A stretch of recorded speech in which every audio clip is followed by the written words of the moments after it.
झूलेलाल। सिंधु सभ्यता, सिंधु संस्कृति, सिंधी भाषा संसार में सभिनी खां पुरानी में पुरानी सभ्यता, संस्कृति ऐं भाषा। पुरातत्व विभाग इन देश में जेके भी झूना पुराना किला आहिनि, मीनारूं आहिनि, चार मीनार, ताजमहल या जेके किला आहिनि उन्हनि जे रख रखाव जे लाइ, उन्हनि जी सुरक्षा जे लाइ करोड़े अरबे डॉलर ख़र्च करे थो। पर हिन मानव जात जी सभिनी खां पुरानी में पुरानी सभ्यता संस्कृति अगर आहे त उहा सिंधु सभ्यता संस्कृति, सिंधी भाषा, जंहिंजी रक्षा जे लाइ, जंहिंखे वधाइण जे लाइ, जंहिंजे प्रचार प्रसार जे लाइ उहो कुझु न थी रहियो आहे जेको थियण जी ज़रूरत आहे। हिकु भाषा मरंदी आहे त हिकु समाज मरंदो आहे, हिकु संस्कृति मरंदी आहे, हिकु पहचान मरंदी आहे। ऐं सिंधु सभ्यता जी संस्कृति जी पहचान जिंदी रहे, इहा ई हिंदुस्तान जी सच्ची सभ्यता ऐं संस्कृति जी पहचान। भारत सरकार त इन तरफ़ ध्यानु नथी ॾे, पर घटि में घटि असां सिंधी थी करे छा पिया कयूं, पंहिंजे पाण खां पुछूं। अॼु असांजे देश जे अंदरि असां सिंधी माण्हू 1% बि न, 0.5% बि न, 0.45% असांजी आबादी आहे। उहा बि टिड़ियल पखड़ियल आहियूं अलॻि अलॻि राज्यनि में, महाराष्ट्र, गुजरात, राजस्थान, मध्य प्रदेश, पश्चिम बंगाल, दिल्ली, हरियाणा, अलॻि अलॻि राज्यनि में असां थोड़ा टिड़ी पखड़ी विया आहियूं। नतीजो इहो आहे कि असां पंहिंजे ॿारनि खे न सिंधी पढ़ायूं था, न सिंधी में ॻाल्हायूं था।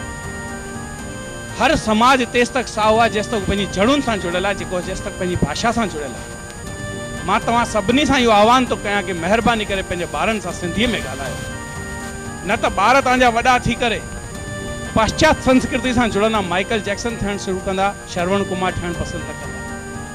तव्हां ॿारनि खे जेसि तक बुज़ुर्गनि सां गॾु रहणु न सेखारींदा, उन्हनि खे कीअं ख़बर पवंदी कि असां सिंधी समाज अॼु बि होली में हिकिड़ो लोलो पचाईंदो आहे, त इन ते हिकिड़ो सनो धाॻो ॿधंदो आहे पहलाज़ जे रूप में।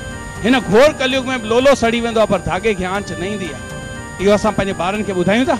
दिलि ते हथु रखी करे पंहिंजे पाण खां पुछो। अगरि असां ॿुधायूं त हू पुछंदा कि पहलाज़ केरु हो, हरि जो मतिलबु छा थींदो आहे। अॼु सिंधीअ में 52 अखर आहिनि। हिकिड़ो ओम जपण सां असांजो नाभी केंद्र विकसित थींदो आहे, असांजो ज्ञान वधंदो आहे, असांजी विचारधारा बदिलजंदी आहे। त सिंधियुनि जा 52 अखर अलफ, अंब, बे बल्ला, बे बकड़ी, पे पल्लो, से सवाब, ठे ठूंठ, थे थंब, इहे सभु बीजा मंत्र आहिनि। 1947 में असां सभु कुझु विञाए करे हिंदुस्तान में आयासीं, तंहिंखां पोइ अॼु सभु कुझु पातोसीं। हुन जो कारण इहो हो कि असां सिंधी समाज सिंधी भाषा सां जुड़ियल। अॼु मां तव्हां खां थो पुछणु चाहियां, लीलाशाह बापू कहिड़ी भाषा पढ़ियल हो? सिंधी। बापू आशाराम छा पढ़ियल आहे? सिंधी।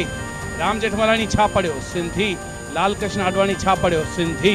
अरे न सिंधी समाज अलाए घणा संत ॾिना, अलाए घणा नेता ॾिना, अलाए घणा सामर्थ्यवान उद्योगपति ॾिना। हिंदुजा भाउर सिंधी पढ़िया।